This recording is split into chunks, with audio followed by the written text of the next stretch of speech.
Audiobook na voz de Andréa Helena Oliveira, psicóloga quântica espiritualista, sobre o livro Mais Esperto que o Diabo, de Napoleon Hill. Pelo homem que quebrou o código do diabo e o forçou a confessar. O mais corajoso e inspirador de todos os livros de autoconhecimento, escrito pelo filósofo do sucesso número 1 da América, que, após 30 anos de pesquisa, achou o diabo e arrancou dele uma confissão fantástica, revelando onde ele mora, por que ele existe, como ele ganha o controle da mente das pessoas e o principal, como qualquer um pode vencê-lo. Este livro é um curso generoso em psicologia, deixando claros os princípios de como funciona a mente humana. Quando você terminar essa história do diabo, você saberá muito mais sobre Deus. Por Napoleon Hill, autor de Pense e Enriqueça. Capítulo 1. Meu primeiro encontro com Andrew Carnegie. Por mais de um quarto de século, meu principal objetivo foi o de separar e de organizar em uma filosofia de realizações as principais causas tanto do fracasso como do sucesso, com o objetivo de ser útil a todos os outros que não têm nem a mesma inclinação e nem a oportunidade de se engajar neste tipo de pesquisa. Meu trabalho começou em 1908 como resultado de uma entrevista que fiz com Andrew Carnegie. Eu, francamente, contei ao Sr. Carnegie que eu tinha concebido a ideia de entrar para a faculdade de Direito, que eu havia pensado em pagá-la entrevistando homens e mulheres bem-sucedidos, descobrindo como eles conseguiram sucesso e descrevendo as minhas descobertas para revistas. No final de minha visita, o Sr. Carnegie me perguntou se eu tinha ou não coragem para realizar algo que ele estava para me oferecer. Respondi que coragem era tudo que eu tinha e que estava preparado para dar o meu melhor, independentemente da proposta que ele tinha me a oferecer. Ele então disse: a sua ideia de escrever histórias sobre homens e mulheres bem-sucedidos é memorável, enquanto ideia, e eu não tenho nenhuma intenção de tentar desencorajá-lo de cumprir esse objetivo. Mas eu preciso lhe dizer que, se você realmente quer fazer um serviço que seja útil, não somente para as pessoas de hoje, mas também que dure para toda a posteridade, ocupe o seu tempo organizando, baseado nessas histórias, as causas do fracasso e do sucesso dessas pessoas. Há milhões de pessoas no mundo que não têm a menor concepção das causas do sucesso e do fracasso. As escolas e faculdades ensinam praticamente tudo, exceto os princípios de realização pessoal.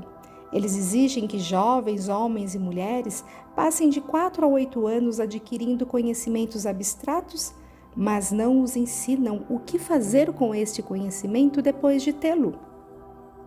O mundo está precisando de uma filosofia de realização prática e inteligível, organizada a partir de conhecimento resultante da experiência de homens e mulheres da grande universidade da vida.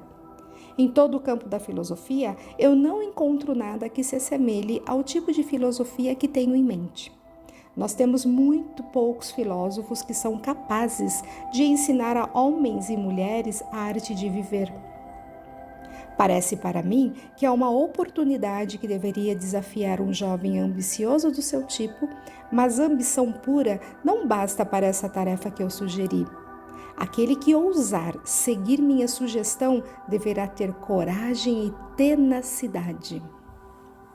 O trabalho demandará pelo menos 20 anos de esforços contínuos, durante o qual aquele que topar terá que ganhar a vida com outra fonte de renda, porque esse tipo de pesquisa nunca é lucrativo no seu início. E geralmente, os poucos que se aventuraram a contribuir para a civilização através de trabalhos dessa natureza tiveram que esperar 100 anos ou mais após seus próprios funerais para receber reconhecimento pelo seu feito. Se você prosseguir com este trabalho, deve entrevistar não somente os poucos que foram extraordinariamente bem-sucedidos, mas também os muitos que fracassaram. Você deve cuidadosamente analisar milhares de pessoas que foram classificadas de fracassadas. E eu quero dizer com o termo fracassado, homens e mulheres que chegam aos estágios finais de suas vidas desapontados porque não conseguiram alcançar as metas que haviam se proposto de coração. Tão inconsistente como parece ser, você aprenderá muito mais como ser bem-sucedido a partir dos fracassos do que com o tão chamado sucesso. Eles lhe ensinarão o que não fazer. Na parte final da sua pesquisa, se você conseguir com sucesso manter o foco, fará uma descoberta que poderá ser uma grande surpresa. Descobrirá que a causa para o sucesso não é algo separado e longe do homem, mas que é uma força tão intangível na natureza que a maioria dos homens nunca a reconhece. Uma força que pode muito bem ser chamada de outro eu. O mais interessante é o fato de que este outro eu raramente exerce sua influência ou se faz conhecer, exceto em momentos de emergência, quando os homens são forçados, por meio das adversidades e das derrotas temporárias, a mudar seus hábitos e pensar estratégias para sair das dificuldades. Minha experiência me ensinou que um homem nunca está tão perto do sucesso quando o que ele chama de fracasso toma conta de sua vida, porque nessas ocasiões ele é forçado a pensar. Se ele pensar com exatidão e com persistência, vai descobrir que aquilo que ele chama de fracasso, na verdade, nada mais é que um sinal para elaborar um novo plano ou objetivo. A maior parte dos fracassos reais se deve às limitações que os homens impõem a si mesmos em suas próprias mentes. Se eles tivessem a coragem de ir mais um passo à frente, eles descobririam os seus próprios erros. Começando uma vida nova. O discurso do Sr. Carnegie reformulou a minha vida por completo e plantou em minha mente um desejo ardente que me orientou sem cessar. Isto aconteceu mesmo eu não tendo mais a vaga ideia do que significava o termo outro eu.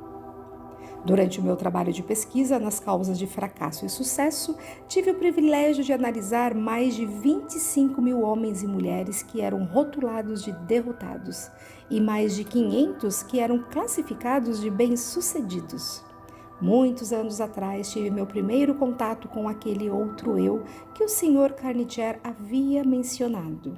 A descoberta veio como ele disse que viria, como resultado de 2 pontos cruciais da minha vida, mas que foram, na verdade, emergências e que me forçaram a pensar de um jeito de vencer as minhas dificuldades de tal maneira que eu nunca havia experimentado.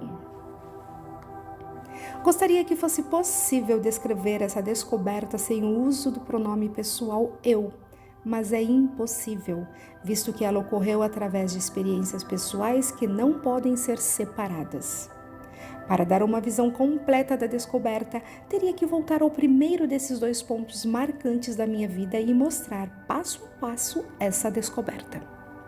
Para realizar a pesquisa, com a compilação de dados foram necessários anos de trabalho. Eu tinha chegado à falsa conclusão de que minha tarefa de organizar uma filosofia completa de sucesso pessoal havia terminado. Longe de estar completo, meu trabalho havia apenas começado. Eu havia erigido o esqueleto de uma filosofia organizando os 17 princípios do sucesso e as 30 maiores causas do fracasso. Mas aquele esqueleto tinha que ser coberto com a carne da realização e da experiência. Além disso, tinha que ser dada ao trabalho uma alma que inspirasse homens e mulheres a não somente transporem obstáculos, mas também a não se deixarem abater por eles. A alma, que ainda teria que ser adicionada, como eu descobri depois, somente se tornaria disponível após aparecer o meu outro eu, através dos 2 pontos cruciais da minha vida. Resolvendo focar a minha atenção e quaisquer talentos que eu porventura tivesse em retornos monetários através de canais de negócios, decidi dedicar-me à profissão de publicitário. Tornei-me então o gerente de publicidade do curso de extensão de La Salle, da Universidade de Chicago. Tudo correu maravilhosamente bem durante um ano. Entretanto, no final desse ano, fui tomado por um violento desgosto por meu trabalho e então me demiti. Posteriormente, ingressei no ramo de cadeias de lojas, juntamente com o ex-presidente da Universidade de Extensão da LaSalle. Logo me tornei presidente da companhia de doces Betsy Ross. Porém, desacordos com os sócios de negócio fizeram com que eu saísse do empreendimento. A atração pela propaganda ainda estava em meu sangue e tentei novamente dar expressão a ela. Organizei uma escola de propaganda e vendas como uma parte da escola de negócios Brian Stratton. O empreendimento navegava em águas tranquilas e muito dinheiro entrava rapidamente. Foi então que os Estados Unidos tomaram parte da Primeira Guerra Mundial. Em resposta a um chamado interior que palavras não conseguem descrever, saí da escola e entrei para o serviço do governo dos Estados Unidos, sob a direção pessoal do presidente Woodrow Wilson, deixando o negócio fantástico desintegrar-se. No dia do armistício, em 1918, comecei a atuar na publicação da revista Golden Rule, regra de ouro na tradução livre. Apesar do fato de eu não ter nenhum centavo de capital, a revista cresceu rapidamente e em pouco tempo ganhou circulação nacional, chegando a quase 500.000 de exemplares, finalizando seu primeiro ano de negócios com um lucro de $3.156.000. Alguns anos depois, aprendi como experiente executivo de uma empresa de publicações que nenhum homem capaz naquele ramo pensaria em começar uma revista tal como esta com menos de $500.000 de capital. A revista Golden Rule e eu estávamos destinados a nos separar. Quanto mais sucesso alcançávamos, mais descontente eu me tornava. Até que, finalmente, devido a um acúmulo de perturbações causadas por sócios no negócio, dei a revista como um presente a eles e deixei o negócio. Com essa atitude, provavelmente joguei fora uma pequena fortuna. Logo após, organizei uma escola de treinamento para vendedores. Minha primeira missão era treinar um exército de vendas de 3.000 pessoas para uma rede de lojas. Receberia $10 para cada vendedor que frequentasse a minha aula. Dentro de 6 meses, esse trabalho havia me rendido um pouco mais de $30.000. O sucesso em termos financeiros estava coroando meus esforços com abundância. Novamente, meu espírito estava descontente. Eu não estava feliz. Tornava-se a cada dia mais óbvio que nenhuma quantidade de dinheiro em algum momento me faria feliz. Sem a menor desculpa razoável por minhas ações, saí do negócio e desisti de um empreendimento do qual teria facilmente recebido um salário satisfatório. Meus amigos e sócios do negócio pensaram que eu estava louco, e eles não estavam tão errados nos meus pensamentos. No fundo, eu estava inclinado a concordar com eles, mas parecia que eu não tinha nada que pudesse falar para mudar a ideia. Procurava pela felicidade e ainda não a tinha encontrado. Pelo menos, esta é a única explicação que eu poderia oferecer para justificar as minhas atitudes um tanto quanto inusitadas.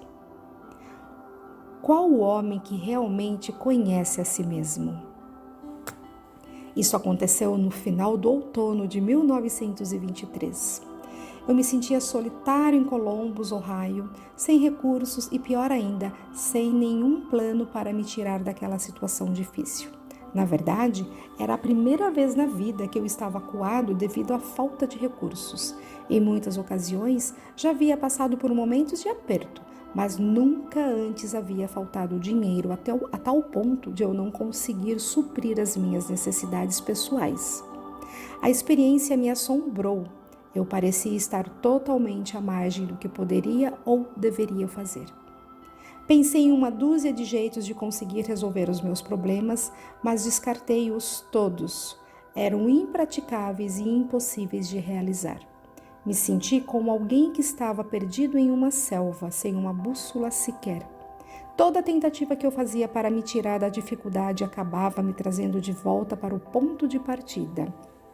Por quase 2 meses, sofri com a pior das doenças humanas, a indecisão. Eu conhecia os 17 princípios de realização pessoal, mas não sabia como aplicá-los. Sem saber, estava encarando uma daquelas emergências da vida que o Sr. Canitier havia me falado. Situações essas em que os homens muitas vezes descobrem os seus outros eus. Meu estresse era tão grande que em nenhum momento me ocorreu sentar, analisar a sua causa e procurar a sua cura. Derrota é convertida em vitória. Uma tarde, tomei uma decisão que me ajudou a sair daquela situação. Eu tinha o sentimento de que eu realmente desejava era sair para os espaços abertos do país, onde poderia respirar ar fresco e principalmente pensar. Comecei a caminhar e já havia percorrido mais ou menos 7 ou 8 milhas quando, de repente, me vi parado. Por muitos minutos, fiquei ali como se tivesse com os pés colados. Tudo na minha volta tornou-se escuro. Eu podia ouvir o som estridente de alguma forma de energia que estava vibrando em uma frequência muito alta. Então meus nervos aquietaram-se, meus músculos relaxaram e uma grande calma tomou conta de mim. A atmosfera começou a clarear e enquanto isso ocorria, recebi um comando de meu interior, que veio na forma de um pensamento, tão perto quanto eu posso descrevê-lo. O comando era tão claro e distinto que não havia meios de eu não entendê-lo. Na essência, ele disse: chegou o momento de você completar a filosofia de sucesso que você começou, seguindo a sugestão de Canitier. Volte para casa de uma vez por todas e comece a transferir os dados que você juntou de sua própria mente, transformando-os em manuscritos, ou seja, o meu outro eu havia acordado. Por alguns minutos, permanecia aterrorizado. Essa experiência não era parecida com nada que eu houvesse experimentado antes. Eu virei e caminhei rapidamente até chegar em casa. Quando me aproximei de casa, vi meus 3 filhos olhando pela janela para as crianças do vizinho que estavam decorando uma árvore de Natal. Então me lembrei que era véspera de Natal. Para completar, me dei conta, com um sentimento de pura tristeza, tal qual eu jamais havia experimentado, de que não haveria árvore de Natal na nossa casa. O olhar de desapontamento no rosto das minhas crianças me fez lembrar esse fato com muita dor. Entrei em casa, sentei-me em frente à máquina de escrever e comecei de uma vez por todas a transcrever todas as descobertas que eu havia feito relacionadas às causas de sucesso e fracasso. No instante em que coloquei a primeira folha de papel na máquina, fui interrompido pelo mesmo sentimento estranho que havia me ocorrido algumas horas antes. E este pensamento passou de forma muito clara na minha mente. Sua missão nesta vida é completar a primeira filosofia de sucesso e realização pessoal. Você tem tentado em vão escapar da sua tarefa, cada esforço trazendo fracasso para você. Você está procurando pela felicidade. Aprenda essa lição de uma vez por todas. Você somente achará alegria ajudando outros a encontrá-la. Você tem sido um estudante teimoso. Você tinha que ser curado da sua teimosia através de desapontamentos sucessivos. Dentro de poucos anos, o mundo todo começará uma experiência na qual milhões de pessoas que necessitam desta filosofia terão acesso a ela, justamente devido a este direcionamento que você recebeu para completá-la. A sua grande oportunidade de achar a felicidade prestando um serviço útil terá chegado. Vá trabalhar e não pare até que você tenha completado e publicado os manuscritos que você começou. Eu estava consciente de ter chegado ao final do arco-íris da vida e estava feliz. A dúvida aparece. O feitiço, se é que essa experiência pode ser assim chamada, passou. Comecei a escrever e poucos depois fui sugestionado pela minha razão e pensei que talvez eu estivesse entrando numa missão estúpida. A ideia de que um homem que estava em plena depressão e praticamente falido pudesse escrever uma filosofia de sucesso pessoal me parecia tão fantasiosa que vi vigorosamente e acabei dando gargalhadas. Me arrumei na cadeira, passei os dedos pelo meu cabelo e tentei criar um álibi que justificaria a minha própria mente que eu deveria tirar o papel da máquina de escrever antes de começar. Mas a vontade de continuar era muito mais forte que o desejo de desistir, e acabei me reconciliando com a minha tarefa e segui em frente. Olhando os eventos passados, agora sob a ótica de tudo o que aconteceu, posso ver que essas pequenas experiências de adversidade pelas quais passei foram entre as mais enriquecedoras e lucrativas de todas as minhas vivências. Elas, na verdade, foram bênçãos, porque me forçaram a continuar um trabalho que finalmente me trouxe uma oportunidade para me fazer mais útil ao mundo do que eu jamais teria sido caso tivesse sido bem-sucedido em quaisquer dos planos ou objetivos anteriores. Por quase 3 meses trabalhei nesses manuscritos, finalizando-os durante o começo de 1924. Assim que os completei, me senti novamente compelido a voltar ao grande jogo dos negócios americanos. Sucumbindo ao meu desejo, comprei a Faculdade de Negócios Metropolitana em Cleveland, Ohio, e comecei a organizar os planos para aumentar a sua capacidade.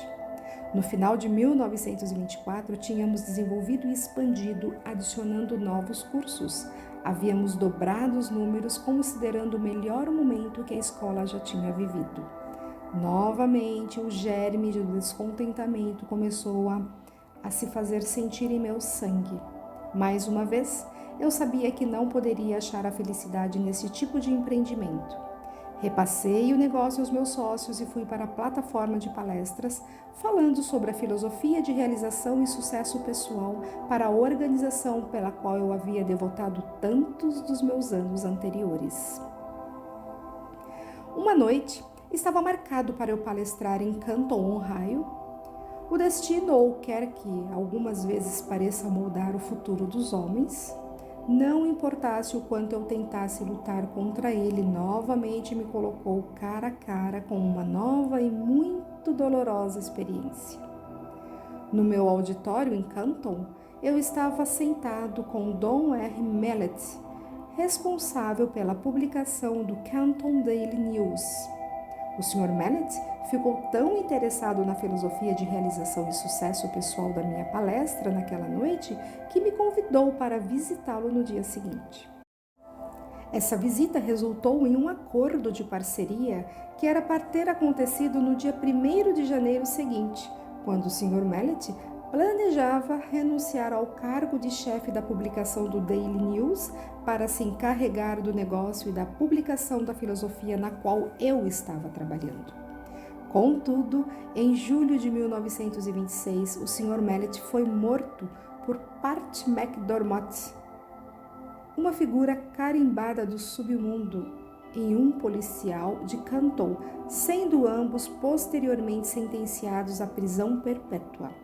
Ele foi morto porque estava expondo em seu jornal uma ligação entre os bandidos e alguns membros da polícia de Canton. O crime foi um dos mais chocantes que a era da proibição já produziu. O acaso salva minha vida.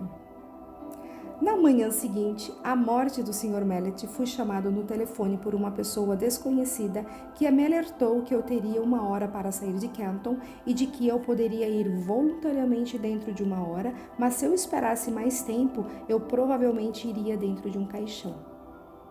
Minha associação com o Sr. Mellett havia aparentemente sido mal interpretada. Seus assassinos, de certo, acreditavam que eu estava conectado de forma direta à exposição que ele vinha fazendo em seus jornais. Não esperei acabar o meu limite de 1 hora, mas imediatamente entrei no meu carro e dirigi para a casa de parentes nas montanhas a oeste de Virgínia, onde fiquei até que os assassinos tivessem sido colocados na prisão. Essa experiência veio dentro de uma categoria descrita pelo Sr. Carnegie como uma emergência que força homens a pensarem. Pela primeira vez na minha vida, conhecia a dor do medo constante. A minha experiência de alguns anos anteriores em Columbus havia preenchido a minha mente com dúvida e indecisão temporária, mas esta preencheu a minha mente com um medo que parecia impossível de remover. Durante o tempo em que eu estava escondido, raramente deixava a casa à noite e, quando saía, mantinha minha mão em uma pistola automática levada no bolso do casaco, mantida destravada para ação imediata. Se um automóvel estranho parasse em frente à casa onde eu estava escondido, eu ia imediatamente para o porão e, com cuidado, escrutinava os seus ocupantes através das janelas. Depois de alguns meses convivendo com esse tipo de experiência, meus nervos começaram a sentir. A coragem sumiu por completo, assim como a ambição que eu tinha em meu coração durante os longos anos de trabalho em busca das causas do fracasso e do sucesso também partiu. Vagarosamente, passo a passo, me senti caindo num estado de total letargia da qual eu temia que jamais conseguisse emergir. O sentimento deve ter sido o mesmo que aqueles que pisam na areia movediça sentem, quando se dão conta de que cada esforço que fazem para tirá-los da areia apenas leva mais para o fundo. O medo é uma areia movediça que se retroalimenta. Se a semente da insanidade estivesse presente na minha constituição física, certamente ela teria germinado durante esses meses, subsistindo como um morto-vivo.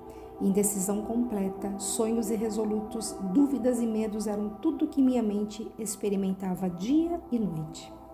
A emergência que eu encarei fora desastrosas por 2 motivos. Primeiro, a verdadeira natureza desta emergência me manteve num estado de constante indecisão e medo. Segundo, esse enclausuramento forçado me deixou em estado de tensão constante. Eu tendia a me preocupar com o peso do tempo que passava.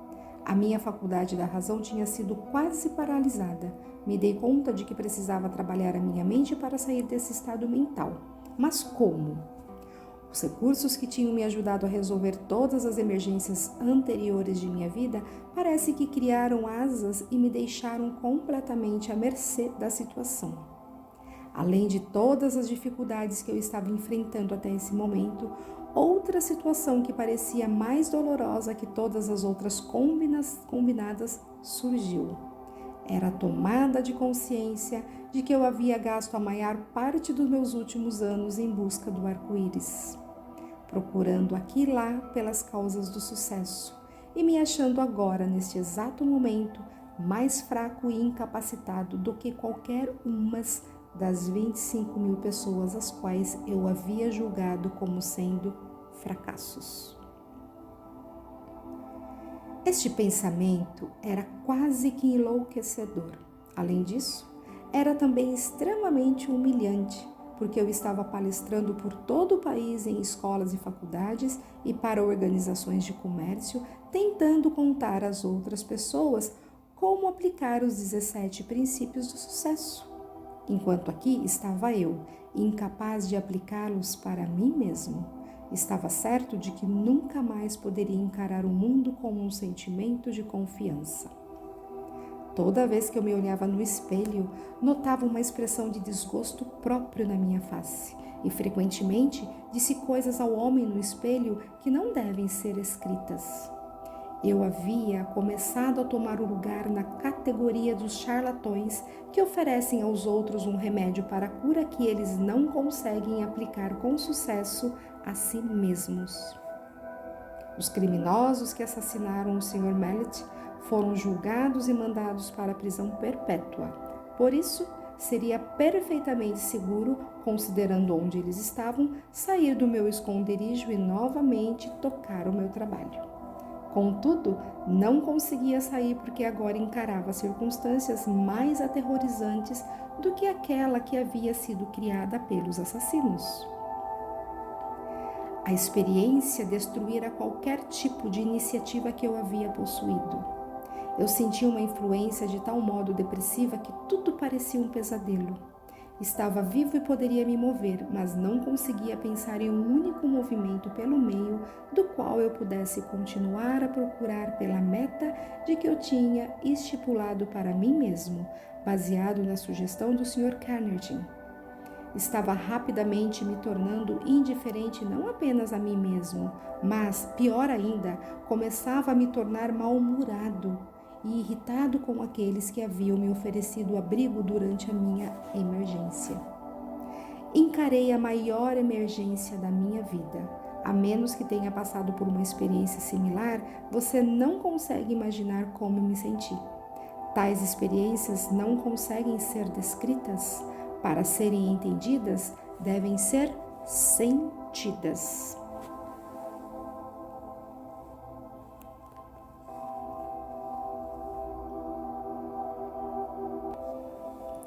O momento mais dramático da minha vida. A virada veio de repente no outono de 1927, mais de um ano após o incidente de Canton. Deixei a casa em uma noite e caminhei para o prédio da escola pública que se situava no topo de uma montanha acima da cidade. Eu havia chegado a uma decisão de lutar contra tudo aquilo antes que a noite acabasse. Comecei a caminhar em volta do edifício, tentando forçar meu cérebro confuso a pensar com clareza. Devo ter dado centenas de voltas ao redor do prédio antes que qualquer coisa que se assemelhasse a um pensamento organizado pudesse cruzar a minha mente.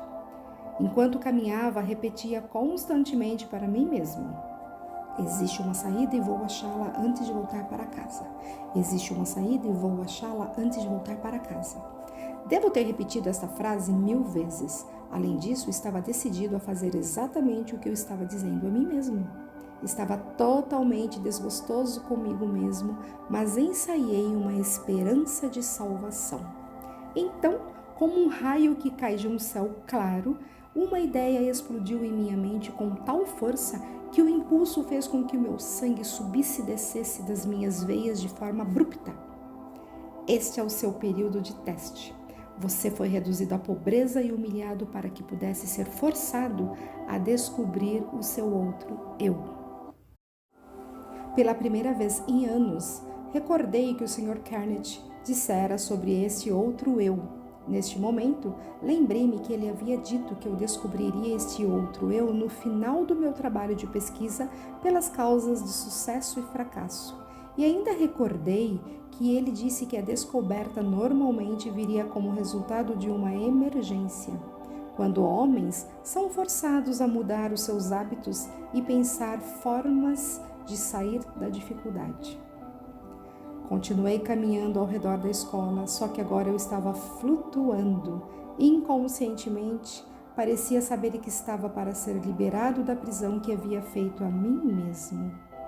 A partir deste momento, me dei conta de que esta grande emergência havia me trazido uma oportunidade não somente para descobrir o meu outro eu, mas também para testar a eficácia da filosofia de sucesso que eu havia ensinado a outros como sendo algo palpável e realizável. Brevemente, eu saberia se ela funcionaria ou não. Tomei a decisão de que se ela não funcionasse, eu queimaria todos os manuscritos e nunca mais me sentiria culpado por tentar provar aos outros que eles eram os mestres de seus destinos, os capitães de suas almas. A lua cheia estava recém cobrindo o topo da montanha. Eu nunca havia visto o brilhar tão intensamente antes. Enquanto a estava contemplando, outro pensamento cruzou a minha mente. Você tem mostrado às outras pessoas como dominar o medo e como sobrepujar as dificuldades que surgem nas emergências da vida. De agora em diante, você pode falar com autoridade, porque está a ponto de superar as suas próprias dificuldades com coragem e objetivo, resoluto e destemido. Com este pensamento, veio uma mudança na química do meu ser que me elevou a um estado de euforia que eu nunca havia experimentado. Meu cérebro começou a clarear e o estado de letargia no qual eu me encontrava começou a passar. A minha razão passou a trabalhar novamente. Por um breve momento, estava tão feliz pelo privilégio de passar por longos meses de tormento, já que a experiência me ofereceu a oportunidade de testar a eficácia dos princípios de sucesso, os quais eu vinha pesquisando de forma inexorável. Quando este pensamento surgiu, parei, uni os meus pés, Saudei, eu ainda não sabia o que ou quem, e fiquei rigidamente em estado de meditação por muitos minutos. Isto parecia de início uma atitude boba, mas enquanto eu estava lá, de pé naquele estado, outro pensamento cruzou a minha mente em forma de uma ordem, que era tão breve e instantânea quanto uma ordem dada por um comandante militar a um subordinado. A ordem dizia: amanhã, entre no seu carro e dirija até a Filadélfia. Lá você receberá ajuda para publicar a sua filosofia de sucesso.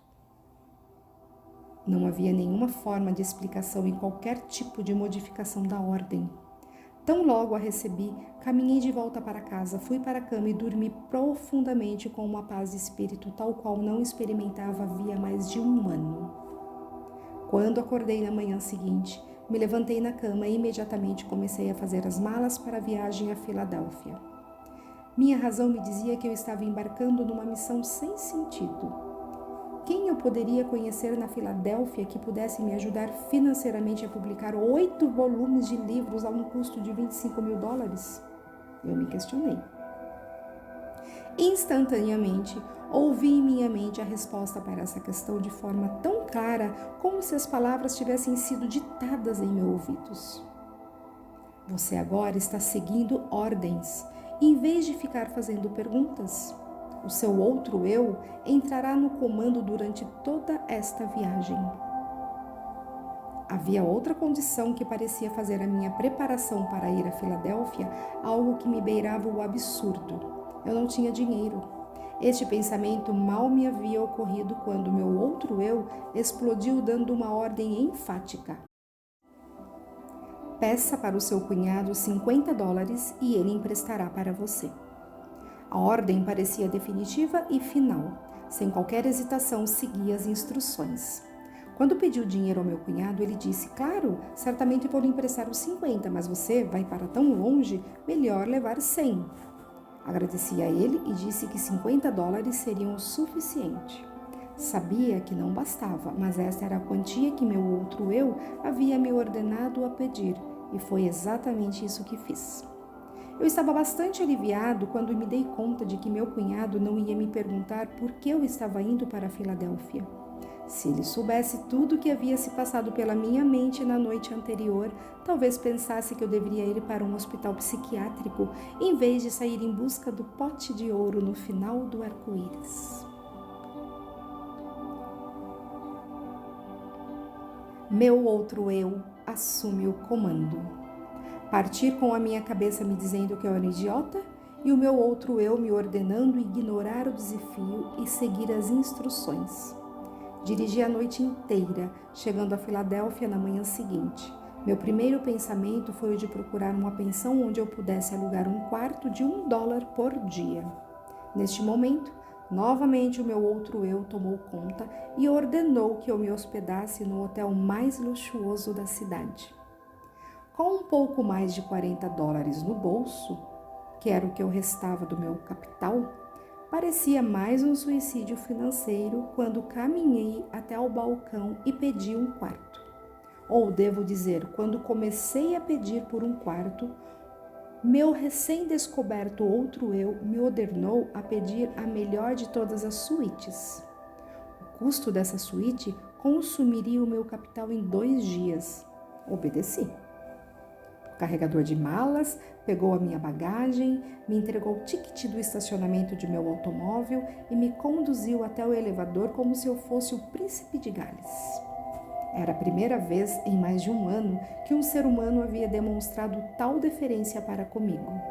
Meus próprios parentes, esses com que eu estava morando, longe de mostrar qualquer tipo de consideração, ainda achavam que eu era um peso para eles. Eu tenho certeza de que eu era, porque nenhum homem no estado mental em que eu me encontrava no último ano poderia ser qualquer coisa além de um peso a todos aqueles com os quais, porventura, entrasse em contato. Tornava-se evidente que meu outro eu estava determinando a me tirar do complexo de inferioridade que eu havia desenvolvido. Dei ao carregador de malas $1.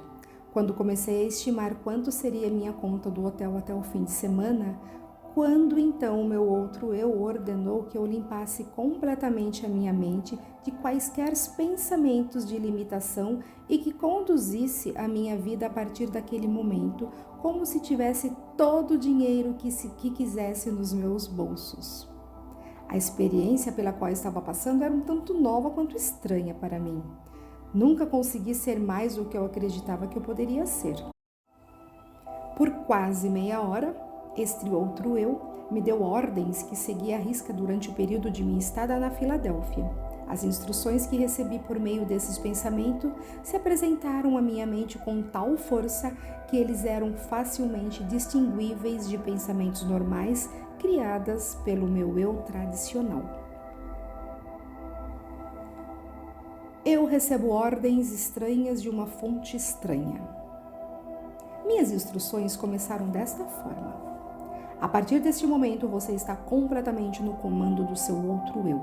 De agora em diante, você deve saber de duas entidades ocupam o seu corpo. Na verdade, duas entidades similares ocupam o corpo de cada ser vivente no planeta Terra. Uma dessas entidades é motivada e responde pelo impulso do medo. A outra é motivada e responde ao impulso da fé. Por mais de um ano, você foi conduzido como escravo pela entidade do medo. Há 2 noites, a entidade fé assumiu o controle de seu corpo físico e, a partir daquele momento, você foi motivado por esta entidade. Por mera conveniência, você pode chamar essa entidade fé de seu outro eu. Ela não conhece limitações, não possui medos e não reconhece a palavra impossível. Você foi direcionado a selecionar esse ambiente de luxo em um bom hotel como um meio de desencorajar o retorno da identidade do medo. Este antigo eu motivado pelo medo não está morto, ele simplesmente foi destronado. E ele o seguirá aonde quer que você vá, esperando uma oportunidade favorável para tomar conta de você novamente. Ele somente pode tomar o controle de você por meio de seus pensamentos. Lembre-se e tenha as portas da sua mente hermeticamente fechadas contra todos os pensamentos que procuram limitá-lo de qualquer maneira e você assim ficará a salvo. Não se permita preocupar-se com o dinheiro que você precisará para suas despesas imediatas. O recurso virá até você no momento em que você necessitar dele. Agora, vamos aos negócios. Antes de qualquer coisa, você deve saber que a entidade fé, que agora está no comando do seu corpo, não faz nenhum tipo de milagre e também não trabalha em oposição a nenhuma das leis da natureza. Enquanto ela estiver no comando do seu corpo, ela o guiará sempre que você a chamar, através de impulsos de pensamentos que cruzarão pela sua mente e o ajudarão a realizar todos os seus planos pela maneira mais natural, conveniente e lógica possível.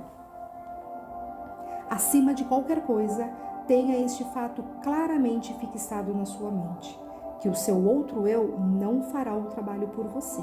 Ele somente o guiará inteligentemente no caminho para você conquistar todos os seus objetivos e desejos. Este outro eu o ajudará a transformar todos os seus planos em realidade. Além disso, você deve saber que ele começa sempre com o seu maior ou mais pronunciado desejo. Neste momento, seu maior desejo, aquele que o trouxe até aqui, é publicar e distribuir os resultados da sua pesquisa nas causas de sucesso e fracasso. A sua estimativa é de que serão necessários aproximadamente $25.000. Entre os seus conhecidos, há um homem que estará disposto a investir o capital necessário. Comece de uma vez a imaginar e focar no nome de todas as pessoas do seu círculo de conhecidos que poderiam, de alguma maneira, ser induzidos a fornecer a ajuda financeira de que você está precisando. Quando o nome da pessoa certa vier à sua mente, você o reconhecerá imediatamente. Entre em contato com essa pessoa e a ajuda que você procura será dada. Nos seus argumentos, contudo, apresente o seu pedido em uma terminologia tal que você usaria numa transação usual de negócios. Jamais Sob hipótese nenhuma, faça qualquer referência à descoberta desse seu outro eu. Se você violar essas instruções, será acometido por uma derrota temporária. O seu outro eu continuará no comando e permanecerá a guiá-lo enquanto você quiser fazer uso dele. Mantenha o medo, as preocupações e todos os pensamentos de limitação totalmente fora da sua mente. Isto é tudo para o momento. A partir de agora você começará a se mexer por seus livres arbítrio, precisamente da mesma maneira que você começou antes de descobrir o seu outro eu. Fisicamente, você é o mesmo que sempre foi. Por isso, ninguém reconhecerá nenhuma mudança em você. Olhei em volta do quarto, pisquei os olhos e, para ter certeza que não estava sonhando, levantei e caminhei até um espelho e olhei para mim de perto. A expressão do meu rosto havia mudado de dúvida para coragem e fé.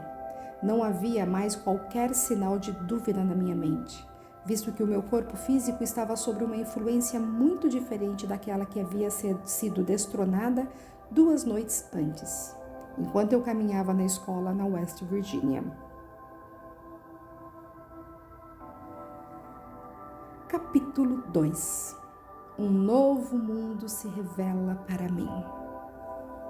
Obviamente, eu havia passado por uma experiência de renascimento em que todas as formas de medo haviam se afastado de mim. Eu agora tinha coragem de tal maneira que nunca havia experimentado antes. Apesar do fato de ainda não ter sido mostrado para mim como ou que de fonte eu seria capaz de receber os recursos necessários, eu tinha fé inabalável de que o dinheiro estava vindo ao meu alcance. Na verdade, consegui enxergá-lo já em minha posse. Em muito poucas ocasiões da minha vida inteira, pude experimentar tal tipo de fé. Na verdade, era um sentimento indescritível. Não há palavras na língua portuguesa que possam descrevê-lo. Fato que todos aqueles que tiveram experiências similares podem facilmente testemunhar. Naquele instante, comecei a colocar em prática as instruções que havia recebido. Todo aquele sentimento de que eu estaria entrando em uma missão impossível agora havia me deixado. Um por um, comecei a buscar em minha mente os nomes de todos os meus conhecidos que talvez pudessem ser capazes de financiar os $25.000 de que eu precisava.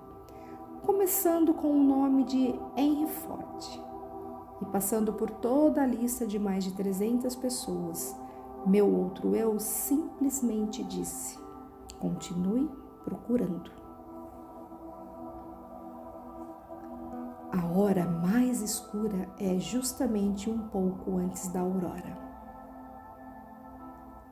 Mas eu chegara ao fim da linha. Minha lista inteira de conhecidos havia sido esgotada e com ela minha resistência física também.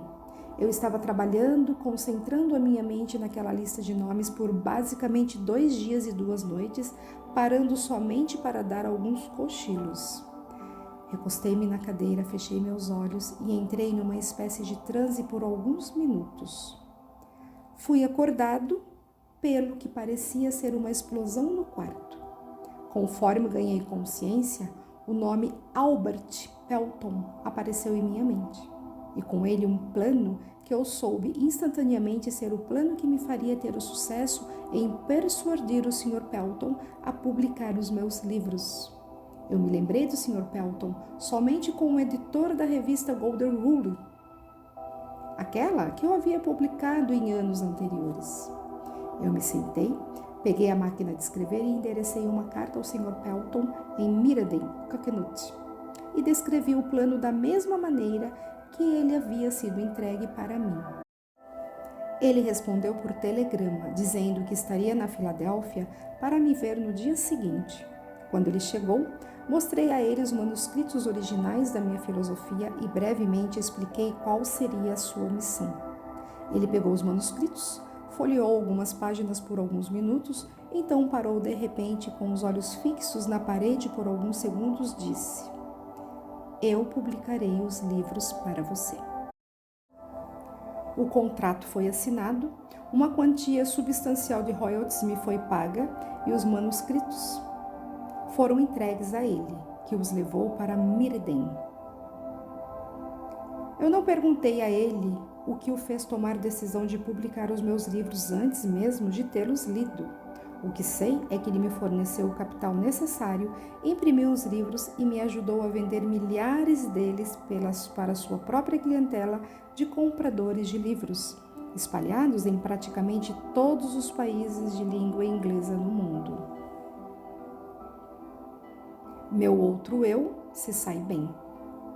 3 meses após o dia que o Sr. Pelton me visitou na Filadélfia, um jogo completo com todos os meus livros estava em cima da mesa, bem na minha frente, e minha renda da venda dos livros era grande o suficiente para suprir todas as minhas necessidades.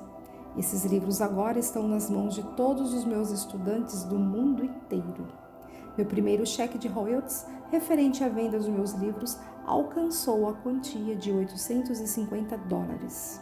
No momento em que abri o envelope para apanhar o cheque, meu outro eu disse: Sua única limitação é aquela que você impõe em sua própria mente.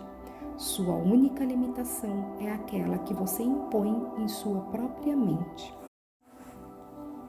Não tenho certeza de que eu entenda exatamente o que o seu outro eu seja, mas tenho plena convicção de que não há derrota permanente para o homem ou a mulher que o descubra e confie nele. No dia após o Sr. Pelton ter ido me visitar na Filadélfia, meu outro eu me presenteou com uma ideia que resolveu imediatamente o meu problema financeiro. A ideia que cruzou a minha mente me mostrava que os métodos de venda da indústria automobilística tinham que passar por uma mudança drástica e que os futuros vendedores desta área da indústria teriam que aprender a vender automóveis, em vez de meramente servir de compradores de carros usados, como a maioria estava fazendo na época. Ocorreu-me também que jovens rapazes que haviam sido recém-finalizados a faculdade e que por isso não possuíam nada de velhos truques da venda de automóveis seriam um ponto de partida desse novo tipo de profissional de vendas e poderiam ser bem mais desenvolvidos. A ideia era tão distinta e impressionante que eu imediatamente liguei para o gerente de vendas da General Motors e brevemente expliquei o meu plano. Ele também ficou impressionado e me indicou para visitar uma filial da companhia de automóveis Buick, que naquela época era propriedade e dirigida por Will Powell. Eu visitei o Sr. Powell, expliquei-lhe meu plano e ele imediatamente me colocou para treinar 15 garotos cuidadosamente selecionados da faculdade. A minha renda deste treinamento foi mais que o suficiente para tomar conta de todas as minhas despesas pelos próximos 3 meses. Até que os resultados de venda dos meus livros começassem a entrar, incluindo o custo daquela luxuosa suíte que na época me preocupou muito. Meu outro eu não havia me desapontado. O dinheiro que eu precisava estava em minhas mãos justamente no momento em que eu precisei.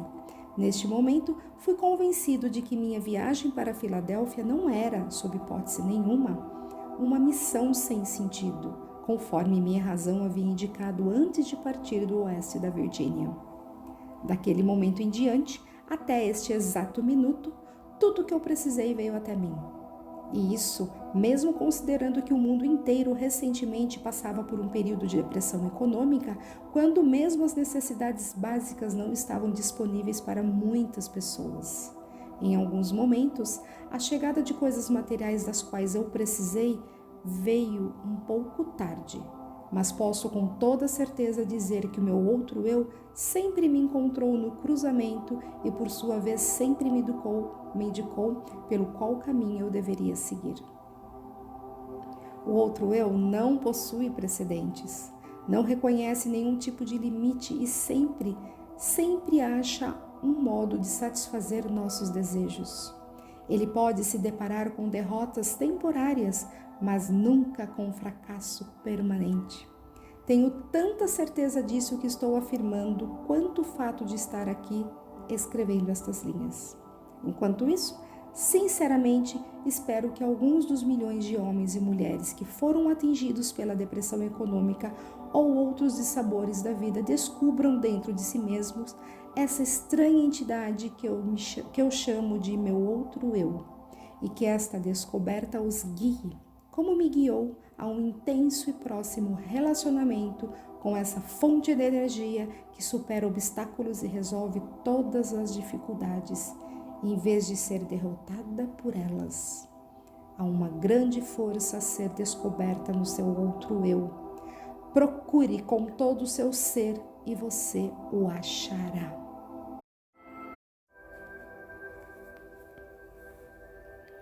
Fracasso, uma bênção disfarçada.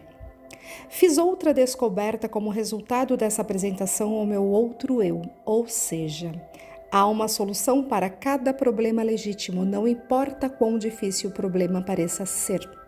Também descobri que para cada experiência de derrota temporária, para cada fracasso e cada forma de adversidade, existe a semente de um benefício equivalente. Entenda o que eu quero dizer. Não afirmei que isso seria uma flor desabrochada do sucesso, mas sim a semente pela qual essa flor germinará e crescerá. Para essa regra, não há exceções.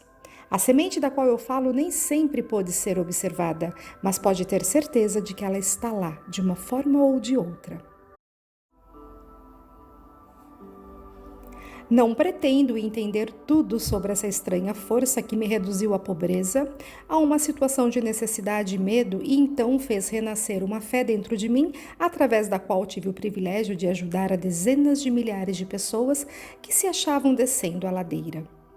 Mas sei que tal força entrou em minha vida como uma missão para que eu pudesse colocar outros em contato com ela. Durante um quarto de século, em que me dediquei à pesquisa das causas de sucesso e fracasso, descobri muitos princípios de verdade que têm sido úteis para mim e para os outros, mas nada que observou me impressionou tanto quanto a descoberta de que cada grande líder do passado foi tomado por dificuldades e encontrou derrotas temporárias antes de alcançar os seus objetivos. De Cristo até Edison, os homens que mais realizaram foram os que mais depararam com formas duradouras de fracasso temporário. Isso parecia justificar a conclusão de que a inteligência infinita tem um plano, ou uma lei pela qual ela faz com que homens se deparem com muitos obstáculos antes de dar-lhes o privilégio da liderança ou a oportunidade de realizar um serviço útil de forma notável. Eu não desejaria sujeitar-me novamente às experiências pelas quais passei naquela noite fatídica de véspera de Natal de 1923. E também naquela noite quando caminhei em volta da escola de West Virginia e lutei aquela terrível batalha contra o medo. Mas toda a riqueza do mundo não seria capaz de me fazer abandonar o conhecimento que ganhei desta experiência. A fé tem um novo significado para mim. Repito que não sei exatamente o que é este outro eu, mas sei o suficiente para me apoiar nele com um espírito de absoluta fé em tempos de necessidade, quando a razão da minha mente parece inadequada para suprir as minhas necessidades. A depressão econômica que começou em 1929 trouxe miséria para milhões de pessoas, mas não devemos esquecer que a experiência também trouxe muitas bênçãos. A começar pelo conhecimento de que há algo infinitamente pior do que pode ser forçado a trabalhar, que é ser forçado a não trabalhar. Desta forma, essa depressão foi uma bênção do que uma maldição, se analisada à luz das mudanças que trouxe para as mentes de todos que foram afetados por ela. O mesmo é verdadeiro para cada experiência que altera os hábitos dos homens e os força a olhar para o seu interior para a solução de seus problemas. O tempo que passei em reclusão na West Virginia foi, sem sombra de dúvidas, a mais severa das punições da minha vida, mas a experiência trouxe bênçãos na forma de conhecimentos de que eu precisava e que, de certa forma, mais do que compensaram o sofrimento. Esses dois resultados, o sofrimento e o conhecimento ganho dele, foram inevitáveis. A lei da compensação a qual Ralph Waldo Emerson tão claramente definiu, fez esse resultado um tanto quanto natural e necessário. O que o futuro pode guardar para mim na forma de desapontamentos através de derrotas temporárias? Com certeza não tenho meios de saber, mas sei, contudo, que nenhuma experiência do futuro pode possivelmente me atingir tão profundamente quanto aquelas do passado, porque agora tenho acesso ao meu outro eu. Desde que esse outro eu tomou conta de mim, venho tendo acesso a um tipo de conhecimento que, por certo, não teria descoberto enquanto a minha antiga entidade chamada medo estava no controle. Aprendi que todos aqueles que se depararam com dificuldades que parecem insolúveis podem resolvê-las e ainda melhor lidar com elas. Se estiverem dispostos a esquecer suas próprias dificuldades e partir para ajudar outras pessoas que porventura estejam passando por dificuldades maiores.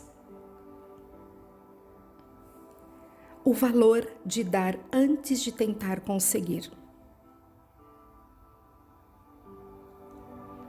Tenho certeza de que nenhum esforço que nós possamos fazer em prol daqueles que estão em momentos de dificuldades ocorre sem algum tipo de recompensa adequada. Nem sempre a recompensa vem daquelas próprias pessoas para as quais prestamos serviços, mas a mesma virá de uma outra fonte. Desconfio seriamente de que nenhum homem pode utilizar-se dos benefícios desse outro eu enquanto estiver impregnado pela ganância e pela avareza, pela inveja e pelo medo. Mas se eu tiver errado nessa conclusão, ainda tenho a honra de ser aquele que achou paz de espírito e alegria através de um ponto de vista que não estava correto. Eu preferiria, sim, estar errado e feliz a estar certo e infeliz. Mas este ponto de vista não está errado. Enquanto eu estiver de bem com o meu outro eu, serei capaz de adquirir qualquer material que precise. Além disso, serei capaz de conquistar felicidade e paz de espírito. O que mais alguém poderia querer? O único motivo que me inspirou a escrever este livro foi um desejo profundo e sincero de ser útil aos outros, compartilhando com eles tanto quanto eles estejam preparados para aceitar a fortuna que se tornou minha no momento em descobrir meu outro eu. Esta riqueza, felizmente, não pode ser medida em termos materiais ou financeiros, porque ela representa muito mais do que isso. Riquezas materiais e financeiras, quando reduzidas aos seus valores líquidos, são mensuráveis em termos de saldos bancários. Saldos bancários são mais fortes do que bancos. Esta outra forma de riqueza da qual falo é mensurável não somente em termos de paz de espírito e contentamento, mas da mesma forma como é manifestada naqueles que são adeptos da oração. Quando rezo, meu outro eu ensinou-me a concentrar-me nos meus objetivos e a esquecer do plano que deve ser atingido. Não estou sugerindo que objetivos materiais devam ser adquiridos sem planos. O que eu estou dizendo é que o poder que transforma os pensamentos e desejos em realidade tem a sua fonte na infinita inteligência, que, por sua vez, conhece mais sobre os planos de quem está fazendo a oração. Colocando o caso de outra forma, não seria mais inteligente quando em oração confiar na mente universal para nos enxergar o plano que melhor se adapte à realização do objetivo da nossa oração? Minha experiência com oração me ensinou que tudo aquilo que resulta de uma oração é um plano que é adequado e adaptado para o atingimento do objetivo da oração, através de um meio natural e material. O plano deve ser transmutado através de uma ação de autoesforço. Eu não conheço nada a respeito de qualquer tipo de oração que possa funcionar favoravelmente em uma mente dominada, mesmo que em menor grau pelo medo.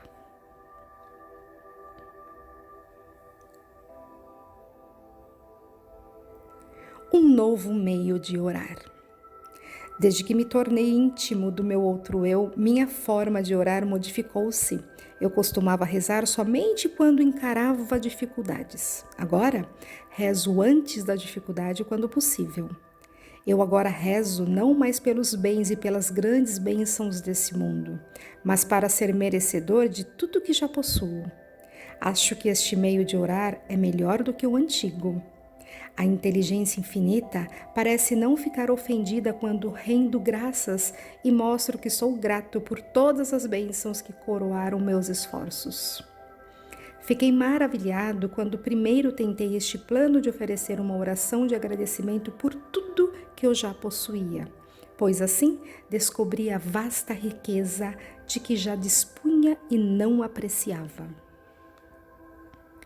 Por exemplo, descobri que eu tinha um corpo maravilhoso que nunca havia sido seriamente danificado pela doença. Eu contava com uma mente razoavelmente bem equilibrada. Tinha uma imaginação criativa com a qual eu poderia prestar um serviço muito útil para um grande número de pessoas. Eu era abençoado com toda a liberdade que desejava, tanto de corpo quanto de mente. Nutria um desejo ardente de ajudar outros que não tinham a mesma sorte. Descobri que a felicidade, a maior de todos os objetivos do ser humano, era minha de qualquer maneira, com depressão ou sem ela. Por último, descobri que eu tinha um privilégio de me aproximar da inteligência infinita, tanto com o intuito de agradecer pelo que eu possuía e por iluminar e direcionar meu caminho, quanto para pedir mais bênçãos. Pode ser útil para cada leitor deste livro fazer um inventário de seus ativos intangíveis. Tal inventário pode mostrar que existem ativos que não possuem valor.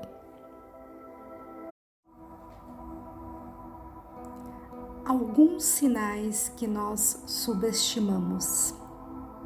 O mundo inteiro está passando por um momento de mudanças de tamanhas proporções que milhões de pessoas estão em estado constante de pânico, trazendo junto consigo preocupações, dúvidas, indecisões e principalmente medo.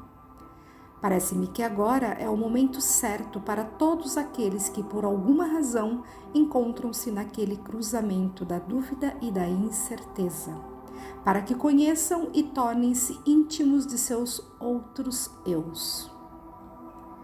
Todos os que desejarem realizar tal tarefa acharão útil tirar uma lição da natureza.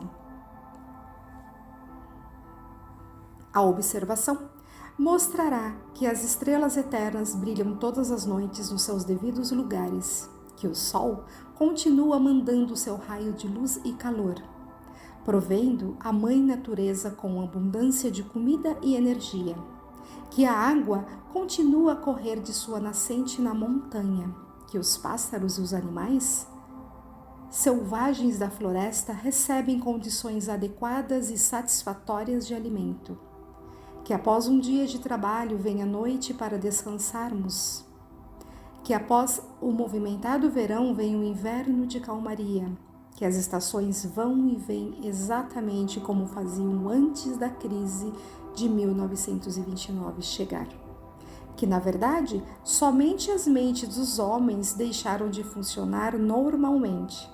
Isso porque os homens preencheram suas mentes com o medo. A observação desses simples fatos da vida cotidiana podem ser muito útil como um ponto de partida para todos aqueles que desejam suplantar o medo pela fé. Não sou um profeta, mas posso, sem falsa modéstia, predizer que todo indivíduo tem o poder de mudar o seu estado material ou financeiro, mas primeiro ele ou ela tem que mudar a natureza das suas crenças. Não confunda a palavra crença com a palavra desejo. As duas não são as mesmas coisas. Todo mundo é capaz de desejar vantagens financeiras, materiais ou espirituais, mas o elemento fé é a única força verdadeira pela qual um desejo pode ser transformado em uma crença e, por sua vez, a crença transmuta-se em realidade. E é exatamente nesse ponto o momento mais apropriado para chamar a atenção para o real benefício que qualquer um pode experimentar simplesmente usando de forma deliberada sua fé focada em qualquer desejo construtivo. A mente age sempre de acordo com os nossos desejos mais profundos e dominantes. Não há escapatória desse fato, isso é literalmente um fato. Tenha muito cuidado com o que você deseja de coração, porque por certo será seu.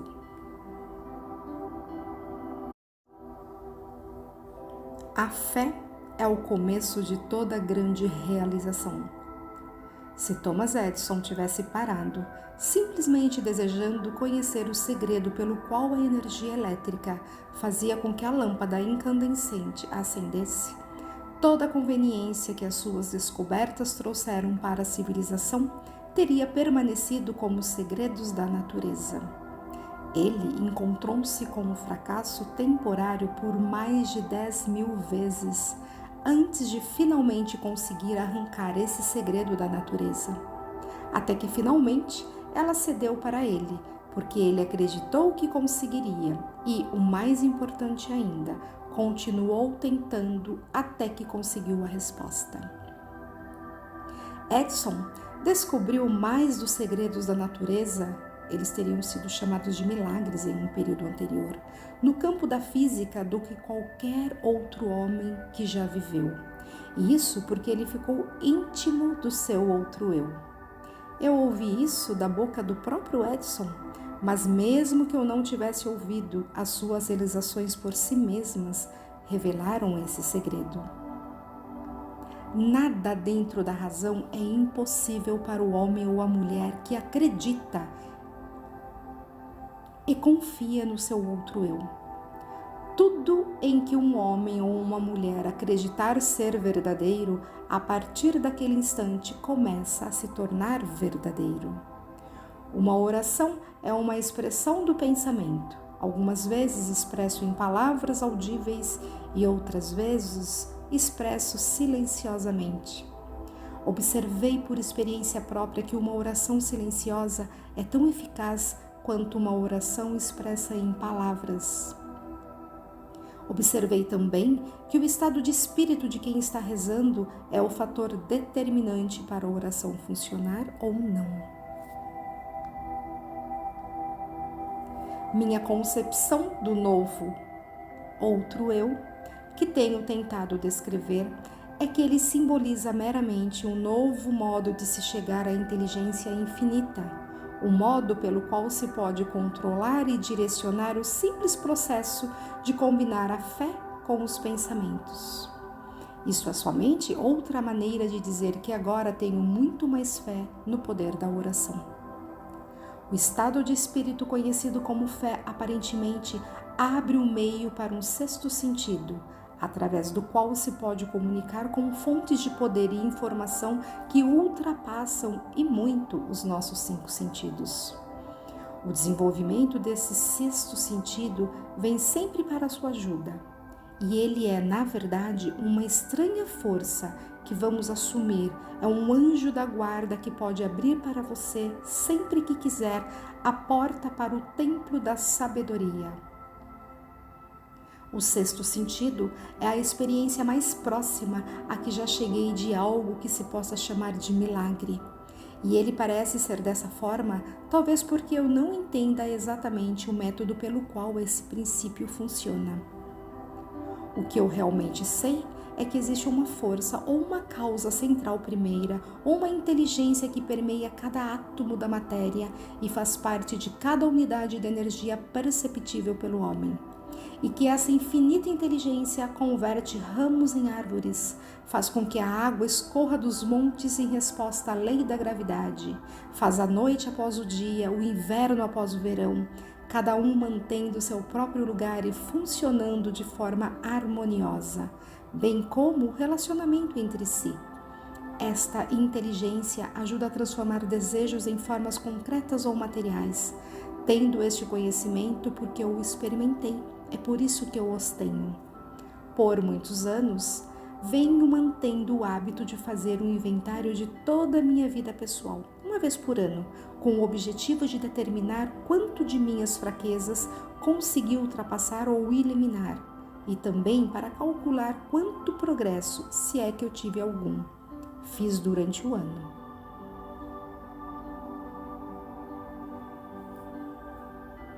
Capítulo 3. Uma estranha entrevista com o diabo. Enquanto você estiver lendo a entrevista com o diabo, você reconhecerá, a partir da breve descrição de que dei da história de minha vida, o esforço desesperado do diabo em me calar antes que eu ganhasse reconhecimento público.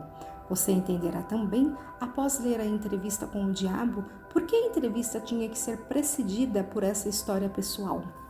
Antes que você comece a ler a entrevista, eu quero que você tenha uma noção bem clara do tipo do ataque que o diabo fez comigo. E lembre-se de que foi esse ataque final que afortunadamente virou o jogo, fazendo com que o diabo ficasse sem saída e tivesse que confessar. Este trabalho do diabo começou com a crise de 1929. Através daquela feliz virada da roda da vida, perdi 600 acres nas montanhas de Catskill. Meus rendimentos foram a zero. O Harriman National Bank, onde todos os meus fundos estavam depositados, quebrou e com ele se foi todo o meu dinheiro. Antes que eu notasse o que estava acontecendo, me peguei no meio de um furacão espiritual e econômico que se desenvolveu numa catástrofe mundial de tal forma que nenhum indivíduo ou grupo de indivíduos poderia suportar. Enquanto esperava a tempestade passar e todo o medo que estava espalhado ceder, me mudei para Washington, D.C., a cidade onde comecei o trabalho, após meu primeiro encontro com Andrew Carnegie, quase um quarto de século antes. Parecia que não havia nada que eu pudesse fazer, exceto sentar e esperar. Tudo o que eu tinha era tempo. Após 3 anos de espera sem resultados tangíveis, minha alma incansável começou a me empurrar de volta para o serviço. Havia muito poucas oportunidades para eu ensinar uma filosofia de sucesso quando o mundo à minha volta estava no meio do mais abjeto fracasso e as mentes dos homens estavam preenchidas com o medo da pobreza. Este pensamento veio a mim até em uma noite, enquanto estava dirigindo meu automóvel em frente ao Memorial de Lincoln, sobre o rio Potomac, dentro da sombra do Capitólio. Com isso, veio outro pensamento. O mundo havia experimentado uma crise sem precedentes, através do qual nenhum ser humano tinha o menor controle. Com essa crise, veio até mim a oportunidade de testar a filosofia de autodeterminação, a organização a qual eu havia devotado boa parte da minha vida adulta. Uma vez mais eu tinha a oportunidade de aprender se a minha filosofia era prática ou mera teoria. Notei também que aí estava a oportunidade de testar uma frase de minha autoria, a qual eu havia pronunciado centenas de vezes. Toda adversidade traz consigo a semente de uma vantagem equivalente. Qual, se alguma, eu me perguntei, foi a vantagem de uma crise mundial para mim? Quando comecei a procurar por uma direção por onde eu poderia testar a minha filosofia, fiz a descoberta mais chocante da minha vida. Descobri que, através de alguma estranha força que eu não entendia, eu havia perdido a minha coragem. Minha iniciativa tinha sido desmoralizada. Meu entusiasmo havia enfraquecido. Pior do que tudo isso, eu estava envergonhado em me dar conta de que era o autor de uma filosofia de autodeterminação, porque, lá no fundo do meu coração, eu sabia, ou pensava que sabia, que eu não poderia fazer a minha própria filosofia me tirar do fundo do poço e, consequentemente, mudar a minha situação desesperadora na qual eu me encontrava. Enquanto eu lutava em um estado mental de total confusão e atordoamento, o diabo devia estar dançando de felicidade. Afinal, ele tinha o autor da primeira filosofia de realização e sucesso pessoal paralisado pela indecisão. Mas os inimigos do diabo também deviam estar trabalhando. Enquanto eu estava sentado em frente ao Memorial Lincoln, revisando entre retrospectos as circunstâncias que por muitas vezes elevaram minhas grandes realizações, somente para logo depois me deixarem cair de alturas equivalentes, um pensamento feliz chegou até mim na forma de um plano de ação definido, o qual eu acreditava que poderia me desfazer de uma vez por todas desse sentimento hipnótico de indiferença ao qual eu estava preso. Na entrevista com o diabo, a exata natureza da força pela qual eu havia sido privado da minha iniciativa e da minha coragem foi revelada. É exatamente a mesma força que milhões de outros foram sujeitos durante a grande crise. É a arma principal que o diabo utiliza para enredar e controlar os seres humanos. A essência deste novo pensamento que veio para mim era esta. Apesar do fato de eu ter aprendido com Andrew Carnegie e mais de 500 outros que tiveram sucessos profissionais e pessoais equivalentes, que realizações notáveis em todos os passos da vida vêm através da aplicação do Mastermind, a coordenação harmoniosa de duas ou mais mentes trabalhando para o mesmo objetivo, eu havia falhado em fazer a tal aliança com o objetivo de colocar em prática o meu plano de revelar a primeira filosofia individual de sucesso para o mundo. Apesar do fato de eu ter entendido o poder do Mastermind, eu havia sido relapso em apropriar-me e usar essa força. Eu estava trabalhando como um lobo solitário em vez de associar-me com outras mentes superiores.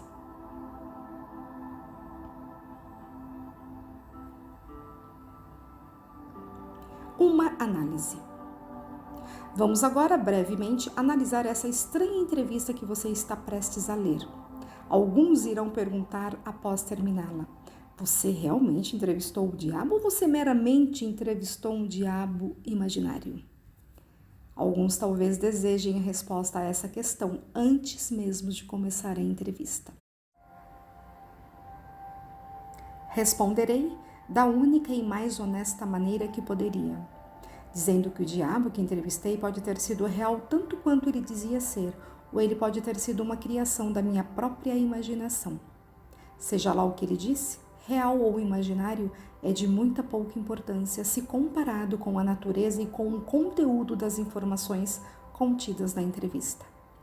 A questão realmente importante é esta: a entrevista contém alguma informação que possa ser realmente útil para as pessoas que estão tentando achar os seus lugares no mundo? Se ela possui esse tipo de informação, não importa se está contida na forma de um fato ou ficção. Então ela deve ser séria e cuidadosamente analisada por meio de uma leitura muito atenciosa. Eu não tenho a menor preocupação quanto à real fonte de informação ou quanto à real natureza do diabo, cuja história fantástica você está prestes a ler. Estou somente preocupado com um fato, de que a confissão do diabo encaixa-se perfeitamente com o que eu tenho visto da vida. Acredito que a entrevista contém informações de benefícios práticos para todos aqueles que ainda não acharam a vida amigável. E a razão pela qual eu acredito nisso é que eu fiz com que o tema central deste livro me trouxesse toda a felicidade de que preciso, na forma que mais se encaixou na minha natureza. Eu tive suficiente de experiências com os princípios mencionados pelo diabo, de tal forma que posso assegurar que eles farão exatamente o que eles dizem que farão. Isso é suficiente para mim. Então, passo a história dessa entrevista para você, para que seja lá qual maneira consiga extrair dela o máximo possível de dividendos em termos financeiros e pessoais. Talvez você consiga grandes valores em termos financeiros se você aceitar o diabo como sendo como ele diz que é, baseando-se na sua mensagem para que seja lá o que for que ela lhe possa trazer e que você consiga aplicar da melhor maneira possível, não se preocupando em saber quem é o diabo ou se realmente ele existe. Se você quiser minha honesta opinião pessoal, eu acredito que o diabo é realmente quem ele diz ser. Agora, vamos analisar a sua estranha confissão. Após forçar a sua entrada na consciência do diabo, o senhor humano começou a entrevista que o diabo não queria dar, com questões que ele não poderia deixar de responder.